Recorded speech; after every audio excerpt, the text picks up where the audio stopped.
पूर्व प्रधानमन्त्रीज्यूले राजा ज्ञानेन्द्रले त नसकेको यिनीहरूले सक्छन् भन्दै एकजना पूर्व प्रधानमन्त्री आउनुभयो। कुनै समयमा मलाई लाग्छ शाही आयोगले उहाँ विरुद्ध अनुसन्धान गर्दै गर्दाखेरि त्यो शाही आयोगले उहाँ दोषी हो कि निर्दोष हो भनेर भन्न नपाउँदा नै सर्वोच्च अदालतले यो त यस्तो आयोग त संविधानले परिकल्पना नै गरेको रहन्छ भनेर भनेको थियो।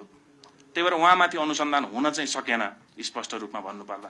आजको दिनमा पनि सम्पत्ति छानबिन गर्ने भनेर हामीले आयोग त गठन गर्यौं, तर त्यो आयोग पनि असंवैधानिक छ कि भनेर अहिले सर्वोच्च अदालतले अन्तरिम आदेश दिएर बसिरहेको अवस्था छ।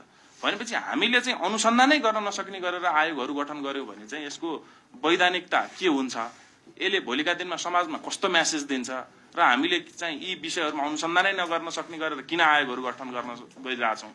त्यही भएर यस विषयमा चाहिँ हामीले विशुद्ध स्पेशल ल नै ल्याएर जुन विषयलाई संविधानले नगर्नु भनेको छ त्यसलाई बाहेक गरेर न्यायाधीश र पूर्व सैनिकहरूको चाहिँ नहेर्नु भन्छ भने त्यो पनि नहेरेर, तर नेपाल सरकारमा बसिसकेका व्यक्तिहरू चाहे हामी सांसदहरूको पनि सम्पत्ति छानबिन गर्नुपर्छ भने विशेष ऐन ल्याएर चाहिँ यसलाई फेरि पनि ऐनबाट पार्लियामेन्टबाट हामी पास गर्न तयार छौं। यो यसरी कानून ल्याइदिएर अनुसन्धान चाहिँ हुनै पर्छ। यो वाशिङ मेसिन जसरी यसरी अगाडि बढ्नु चाहिँ हुँदैन भनेर मैले आफ्नो धारणा यही राखेँ। हस्, धन्यवाद।